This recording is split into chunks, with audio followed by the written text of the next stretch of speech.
नमस्कार साथियों, मैं विनय दीक्षित, प्रवक्ता अंग्रेजी। आप सभी लोगों का अपने YouTube channel Vinay Kumar Saraswati English में स्वागत करता हूं। हमारा टॉपिक डायरेक्ट और इनडायरेक्ट स्पीच अर्थात नरेशन चल रहा था, जिसके तहत हम इंपरेटिव सेंटेंस पढ़ रहे थे। पिछले वीडियो में हमने वीडियो नंबर 14 पढ़ा, 14 का C पढ़ा था। अब ये 14 का D नंबर का वीडियो है, जिसको हम देखेंगे। देखें, इस नियम को आप पढ़ भी चुके हैं ऊपर इंपरेटिव सेंटेंस में ही, लेकिन अब देखिए उसी नियम को दूसरे हिसाब से जैसे इनडायरेक्ट स्पीच बनाया गया, तो हम इसको कैसे देखेंगे। देखें, सामान्य तौर से यदि रिपोर्टेड स्पीच में इफ क्लॉज अर्थात कंडीशनल सेंटेंस हो, कंडीशनल मतलब शर्त सूचक वाक्य, मतलब सामान्य तौर से रिपोर्टेड स्पीच में अगर इफ क्लॉज कंडीशनल सेंटेंस हो और दूसरा वाक्य इफ क्लॉज के अलावा एक दूसरा वाक्य होगा जो इफ क्लॉज के अलावा होगा, इंपरेटिव हो। हालांकि आप देखेंगे कि ये दोनों वाक्य इंपरेटिव होते हैं, ठीक है ना, लेकिन इंपरेटिव नहीं रहता, पहला नहीं रहता, दूसरा वाक्य इंपरेटिव हो। तो रिपोर्टिंग वर्ब को, तो जो आपकी रिपोर्टिंग वर्ब है उसको सेड, टोल्ड, आस्क्ड, एडवाइज्ड आदि भाव के अनुसार, ऐसे नहीं बदल देंगे आप। कैसे बदलेंगे? भाव के अनुसार बदल देते हैं, भाव के अनुसार बदल देते हैं। ऐसी दशा में यदि हम इफ वाले वाक्य का इनडायरेक्ट पहले बना रहे होते हैं, मतलब अगर आप मान लीजिए इफ वाले वाक्य का नरेशन पहले बना रहे हैं, तो कामा इन्वर्टेड कामा को हटाकर दैट भी लगा वाक्यों में दिखता है। बहुत सी पुस्तकों में ऐसी कंडीशन में कामा इन्वर्टेड कामा को हटाकर दैट भी लगाया जाता है। साथ ही साथ इंपरेटिव सूचक वाक्य में कर्ता के साथ, देखिए बड़ी इंपॉर्टेंट चीज है, साथ ही साथ इंपरेटिव सेंटेंस जो दूसरा वाक्य जो आपका इंपरेटिव सेंटेंस का होता है, उसका जो कर्ता होता है, जो बदल कर चयन होकर के रिपोर्टिंग से नया बनकर कर्ता आता है, तो क्या करते हैं, उसका जो कर्ता आता है उसके लिए हम क्या करते हैं कि उसके लिए शुड प्रयोग करते हैं, ठीक है। लेकिन आपने इसी नियम को एक दूसरे लेवल से भी पढ़ा था। क्या पढ़ा था? ऊपर पढ़ा था आपने, याद करें आप लोग कि यदि सामान्य तौर से यदि रिपोर्टेड स्पीच में इफ क्लॉज कंडीशनल सेंटेंस दिया हो और दूसरा वाक्य इंपरेटिव हो, तो ऐसी दशा में इनडायरेक्ट बनाते समय हम रिपोर्टिंग वर्ब को भाव के अनुसार एडवाइज्ड में या अन्य किसी उसमें बदल देते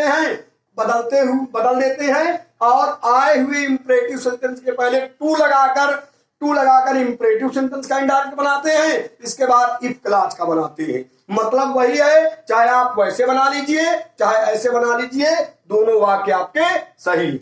अब देखेंगे हम इसको कैसे, इसको हम करेंगे। देखें, the doctor said comma if you feel sick take the tablet twice a day. Doctor ने कहा अगर आप बीमार महसूस करते हैं तो आप टैबलेट को दिन में 2 बार ले। Take the tablet twice a day, tablet को 2 बार दिन में लीजिए, एक दिन में 2 बार टैबलेट को लीजिए। तो आप देखेंगे अब हमें क्या करना है, इफ क्लॉज का इफ ये सेंटेंस जो रिपोर्टेड स्पीच का है उसे हमें पहले बनाना है। तो हम रिपोर्टेड स्पीच में ध्यान देंगे कि कोई सेकंड पर्सन तो नहीं है, तो आप देख रहे हैं सेकंड पर्सन क्या है यहाँ पर, यू। तो यू जो सेकंड पर्सन है, तो आप जानते हैं यस ओ एन सन के नियमानुसार क्या होता है, 1 2 3 सेकंड पर्सन में आए हुए रिपोर्टिंग वर्ब के, सेकंड पर्सन में आए हुए रिपोर्टेड स्पीच, अगर सेकंड पर्सन अगर रिपोर्टेड स्पीच में आता है तो उससे रिपोर्टिंग वर्ब के कर्म से बदलते हैं। कर्म यहाँ पर देखिए कोई नहीं है, तो क्या मान लेंगे, मी। अब बदलना चालू करेंगे, क्या करेंगे, देखिए इसको कैसे बदलेंगे, द डॉक्टर, देखिए इसको कैसे बदलेंगे, the doctor said comma inverted comma लगाएंगे दैट, इफ आया इफ लगा के, देखिए यू है यहाँ पर। अब रिपोर्टिंग वर्ब में कर्म नहीं था, इसलिए आपने यहाँ पर कर्म क्या मान लिया था, मी। तो अब इसका हम कर्ता कारक लेकर आएंगे, तो मी का कर्ता क्या होगा, आई। अब फील की दूसरी होता क्या होगी, फेल्ट। सीख हो गया, कामा इन्वर्टेड कामा हटाकर अब देखिए ये आपका हो गया। अब यहाँ पर देखिए take the tablet twice a day. आप लोगों ने एक चीज जरूर पढ़ा होगा कि जब इंपरेटिव सेंटेंस की शुरुआत होती है तो वहां पर कर्ता के रूप में सदैव यू माना जाता है और यू छिपा हुआ कर्ता रहता है, तो यहाँ पर हम यू मान लेंगे। आपको एक चीज और यहाँ पर पता होगी कि आए हुए रिपोर्टेड स्पीच के सेकंड पर्सन को रिपोर्टिंग वर्ब के कर्म के अनुसार बदला जाता है। कर्म में आपने क्या मान लिया था? मी, तो मी का भी कर्ता कारक लेकर आएंगे, क्या हो जाएगा? आई। आपको ऊपर यह भी बताया गया कि इफ क्लास का अगर इनडायरेक्ट अगर पहले बनाया जाता है तो हम क्या करेंगे? आए हुए इंपरेटिव सेंटेंस के नए बदले हुए कर्ता के बाद शुड का प्रयोग कर देंगे। देखिए ये आपका यहाँ पर लिखा है शुड, अब इसके बाद take the tablet twice a day. कुछ बच्चे अगर चाहते तो इंपरेटिव सेंटेंस का इनडायरेक्ट पहले बना सकते थे, बाद में इफ क्लास का, तो फिर यह वाक्य कैसे बनता? देखिए the doctor advised me to take the tablet twice a day if I felt sick. ऐसे वाक्य आपका बनता। अब देखिए दूसरा वाक्य she said if you want to be a professor read my books. कोई महिला है, उसने कहा अगर आप प्रोफेसर बनना चाहते हैं तो मेरी पुस्तकों को पढ़े। तो आप इसको समझे कैसे ये वाक्य बनेगा? तो देखिए यहाँ पर रिपोर्टिंग स्पीच में कोई सेकंड पर्सन यू बार बार आ रहा है, तो आप देखिए रिपोर्टिंग वर्ब में कोई कर्म होना चाहिए, क्योंकि SON सेकंड पर्सन को रिपोर्टिंग वर्ब के ऑब्जेक्ट से अर्थात कर्म से बदला जाता है। तो हम यहाँ पर क्या करेंगे? She said. अब देखिए कामा इन्वर्ट कामा क्या लगा देंगे?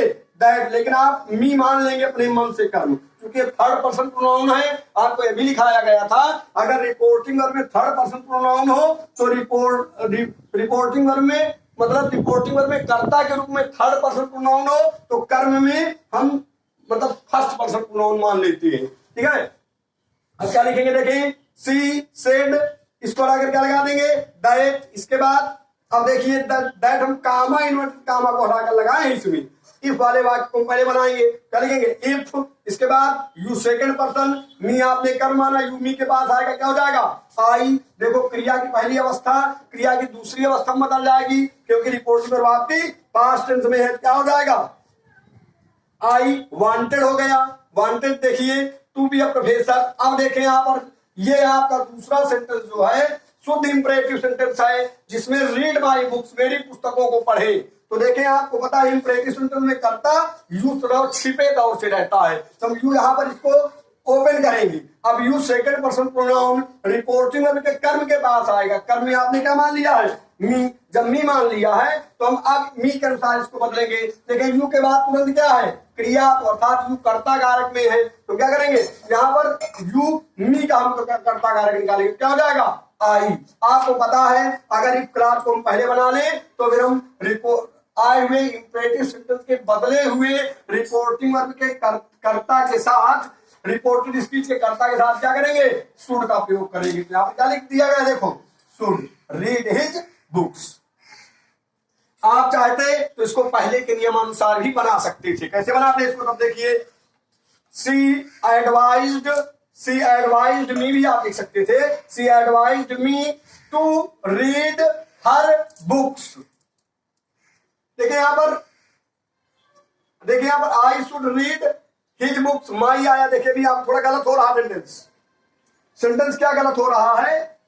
यहाँ पर आई कर दिया, शुड हो गया, रीड हो गया। अब देखिए माई क्यों आएगा यहाँ पर? माई तो फर्स्ट पर्सन प्रोनाउन है, और फर्स्ट पर्सन प्रोनाउन को रिपोर्टिंग वर्ब के कर्ता के अनुसार बदलना चाहिए। यहाँ पर सी दिया है तो सी के अनुसार क्या होना चाहिए? यहाँ पर सी कोई लड़की है तो लड़की को लड़का थोड़ा बना दोगे, क्या करेंगे? यहाँ पर हर हो जाएगा, यहाँ पर हर बुक्स। ठीक है, इस तरह बनेगा। अब देखें यह भी नियम आप पढ़ चुके हैं प्रत्यक्ष तौर से, लेकिन उसी बात को दूसरे हिसाब से बताया जा रहा है। अब देखें इसके आप लिख लीजिए, पहले ऊपर वाले वाक्यों को लिखें। देखिए सामान्य तौर से यदि रिपोर्टेड स्पीच की शुरुआत डू नॉट से हो तो हम रिपोर्टिंग वर्ब को आपने पढ़ा कि अगर डू नॉट से रिपोर्टेड स्पीच की शुरुआत हो और वाक्य इंपरेटिव हो तो रिपोर्टिंग वर्ब को फॉरबिड, आस्क्ड, प्रिवेंटेड, प्रोहिबिटेड में बदलते हैं।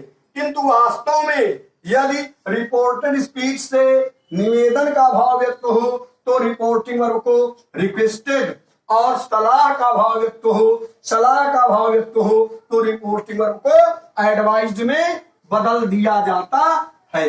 अब इसको आप देखेंगे, हालांकि आप इसको पढ़ चुके हैं, देखें इन्हीं के रूल नंबर 8 के एग्जाम्पल्स हम लोग ऊपर देखेंगे, ये संभवतः आपका लिख गया होगा जो है।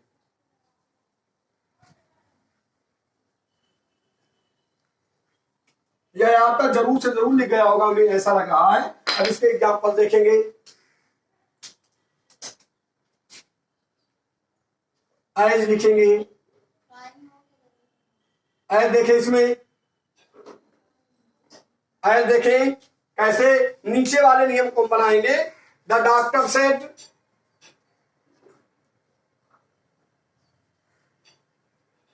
The doctor said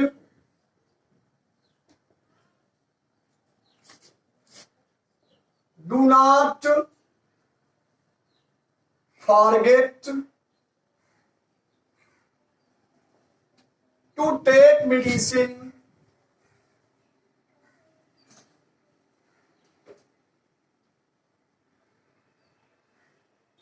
on time.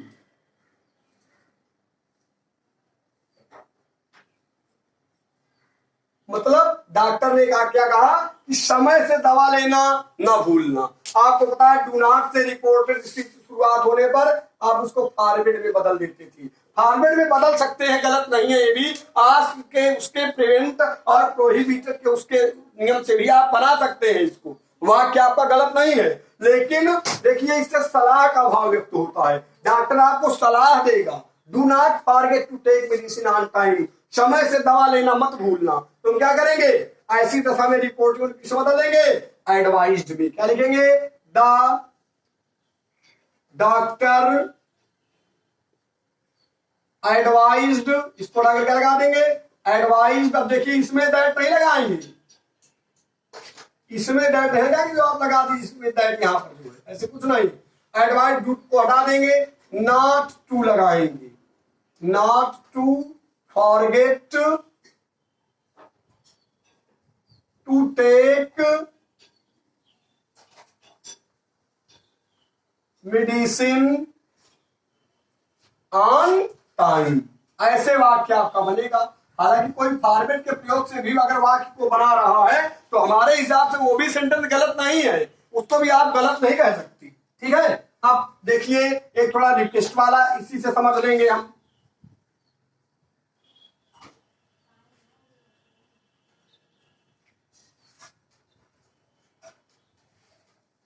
Request वाले को हम समझेंगे। देखिए दूसरे सेंटेंस को ध्यान देंगे।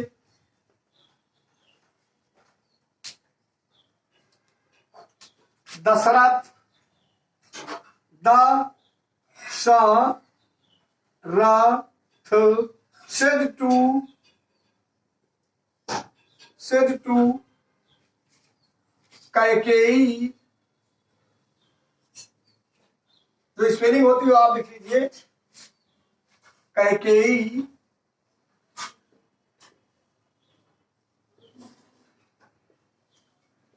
Do not uproot my joy। Indirect बनाएंगे। देखिए दशरथ ने क्या कहा कि मेरे आनंद को संपूर्णतया से नष्ट मत करो। दशरथ ने क्या कहा, मेरे आनंद को संपूर्ण तौर से नष्ट मत करो। तो आपको पता है कैकेयी ने 3 वरदान मांगे थे राजा दशरथ से। इसके तहत आप क्या समझेंगे इस वाक्य को कि वो उससे एडवाइस, सलाह उसे नहीं दे सकती, क्योंकि वह उससे स्वयं बंधे थे वरदानों से। तो वह क्या कर सकते थे, निवेदन कर सकते थे। इसलिए हम ऐसी कंडीशन में रिपोर्टेड स्पीच में प्लीज और काइंडली ना होने पर भी हम रिपोर्टिंग वर्ब को किससे बदलेंगे, रिक्वेस्टेड में। क्या हो जाएगा, दशरथ रिक्वेस्टेड कैकेयी। इसको हटाकर कुछ नहीं लगाएंगे, इसको भी आप कर देंगे, नॉट टू अपरूट। क्या हो जाएगा, my first person pronoun reporting verb के कर्ता के पास आएगा।